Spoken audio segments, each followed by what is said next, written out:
resonantly about the city. So I'm sure we can expect to hear that from him here. Representatives of the combat battalions, brothers in arms, honored guests all. We are celebrating today our special capital of Jerusalem and marking 53 years since the Six-Day War and the city that was reunited.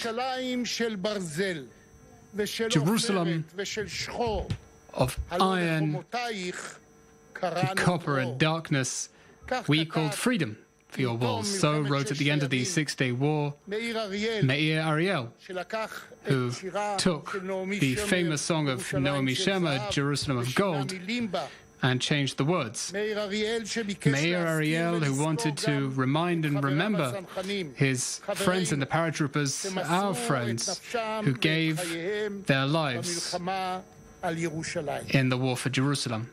More than 180 soldiers did not return from the battlefield. Many of them died on that terrible hill. It's difficult, friends, for me to describe our feeling. Sons of Jerusalem who had the privilege of being partners in the war to reunify the city. For 19 years, we lived in a city that was divided and was cut in two.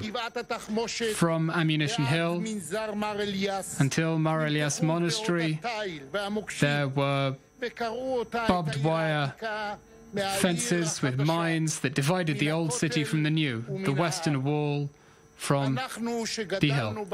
We who were raised in this divided city with a longing and prayer for Jerusalem whole could not forget that transcendent feeling. The sense that we had fulfilled our duty to the Jewish people for generations, and saying that our feet were there at your gates, Jerusalem. Jerusalem, a built city reunited. As a reserve officer in the intelligence and Jerusalem battalion, I remember the mortar shells that caught us in the gathering fields, in Katamon, in Beit Vagan, and in Sataf.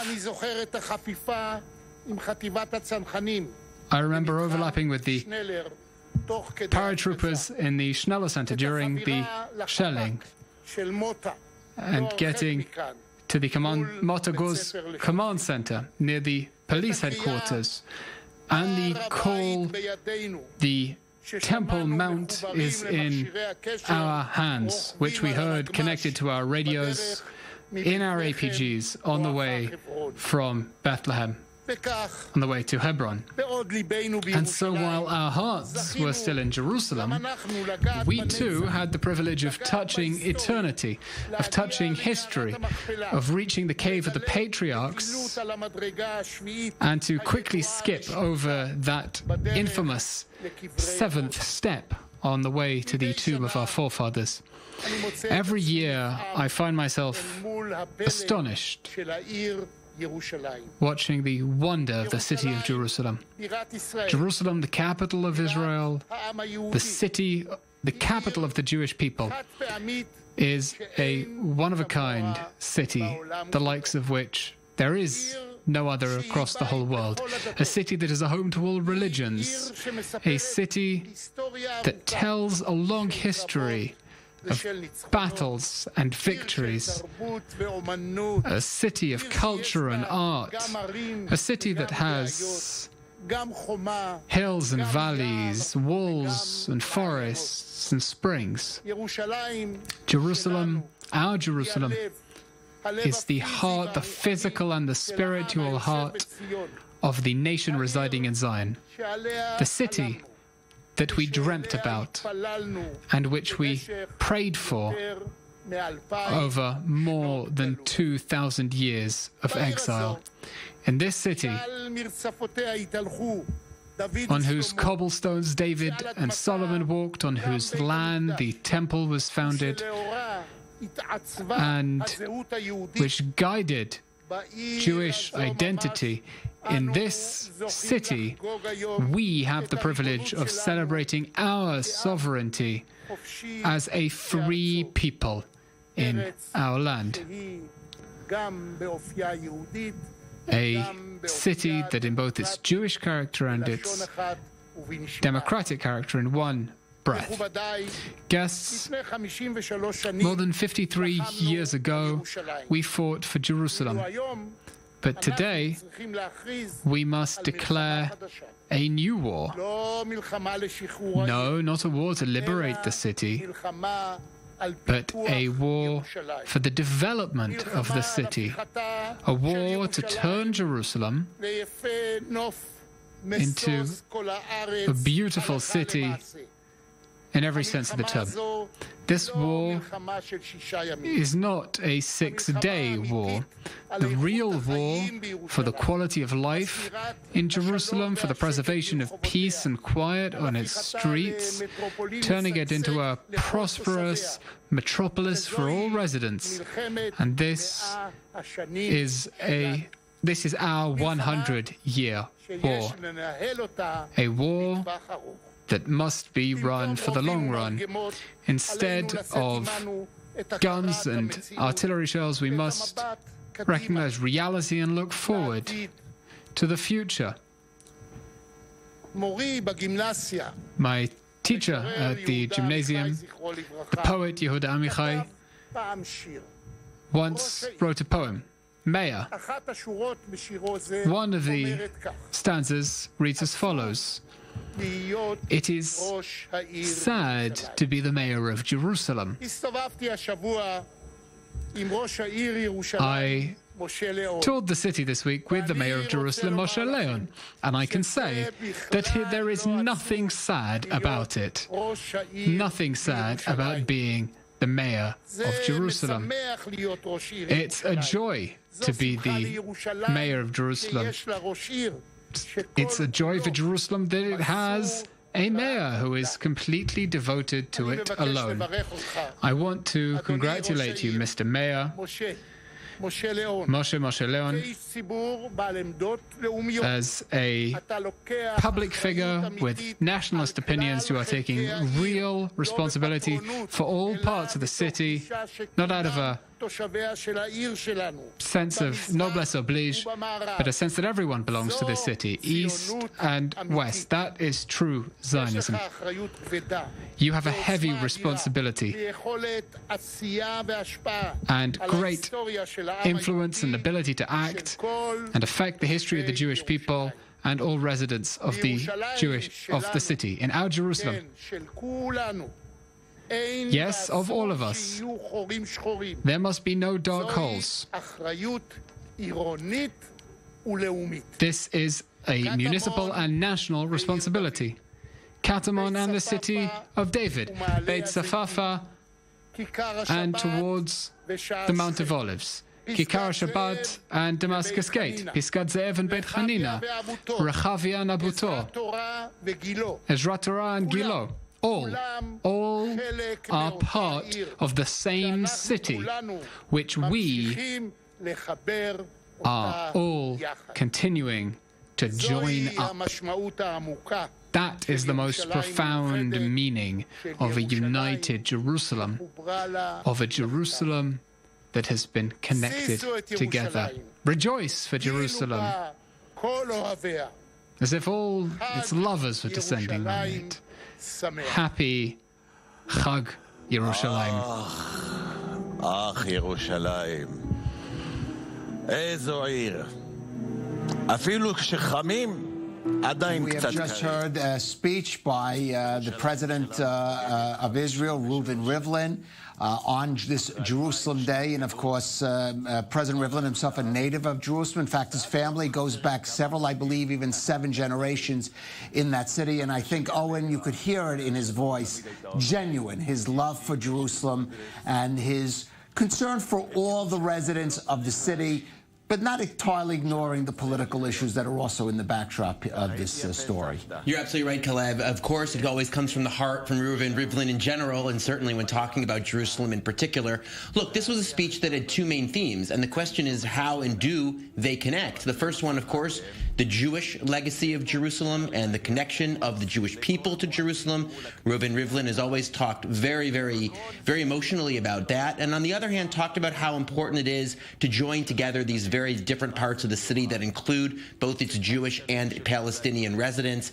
But Khaled, how do these two messages connect? How, on the one hand, is there a city that is the capital of the Jewish people, that the Jewish people have this special and privileged connection to, that is the capital of the state of Israel, whose unification or reunification is being celebrated at this event that we're seeing on our screen? And on the other hand, how do you also preserve the rights and the dignity and the connection of all of these many, many very, very different people who inhabit this very real city? This is the conundrum, this is the mystery, and this is the puzzle of Jerusalem. And Rivlin talked about the need for a war to develop the city, and it's a war that he says needs to be won. And the question is, how exactly do you win it when you have these two very, very different themes that in some very complex way have to interact and have to intersect?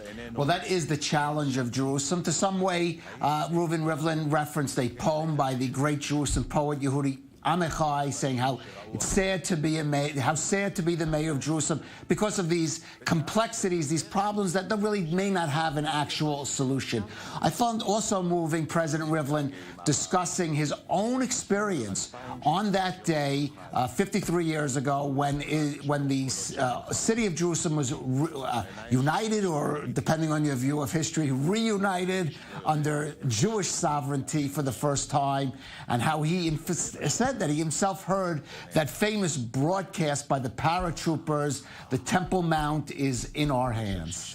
That's right. Again, a resonant moment in Israeli history, one of the iconic moments of Israeli history. But of course, the Temple Mount's controversy has not disappeared since that day. Very much the contrary. And of course, while Israel raised the flag on the Temple Mount that day, it has subsequently been handed over into day-to-day control to the Muslim Waqf, but it continues to be a source of real controversy. Right. Now, we are going to hear in a few minutes Prime Minister Benjamin Netanyahu, who will also be giving in a speech.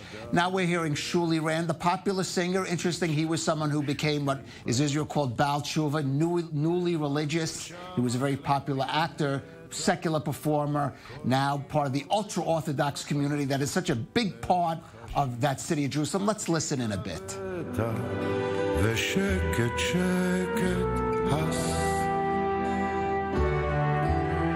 אמנם רדפנו אבל הנה הראש הרכנו, עם כתר ונושא עוד לי, אין שום הבדל, בסוף ישנו, והיילו והילו לי, והילי לנו לכולנו.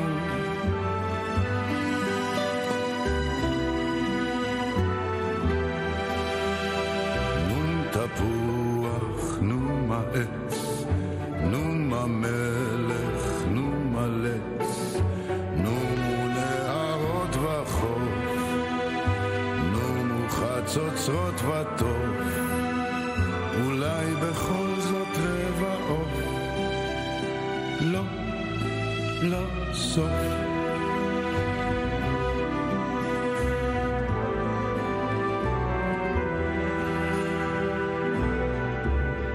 כל רוגז וחמות וטורח ותאוות וחירוק שם עברו חלפו כעוברי אורח שיעברו אני אשם גם שלא לשאול אין צורך ואין תועלת אין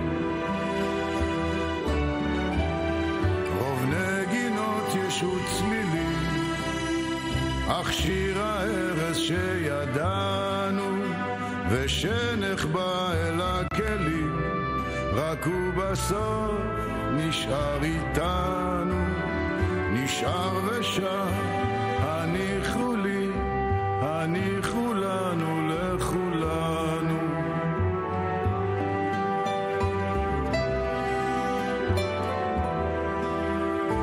נו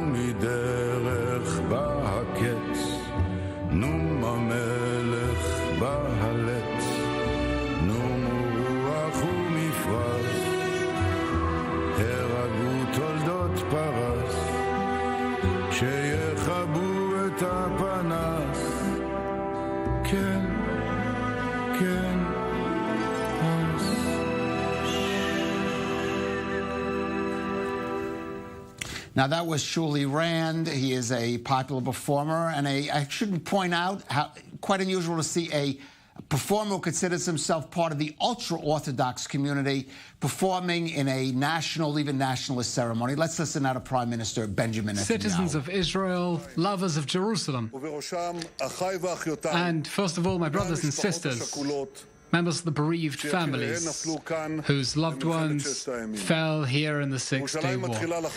Jerusalem is beginning to return to itself. It's returned to itself big time after the coronavirus period. In the last few weeks, we've seen a different Jerusalem. The streets emptied out, the markets quietened down, the malls were closed. Very few people reached the Western Wall.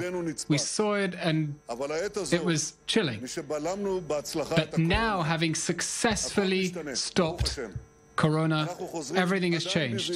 Netanyahu, we're returning carefully, we're returning to the wells, to the market, and to the square. We're going back to the Western Wall. We're going back to the heritage sites like this hill, Ammunition Hill.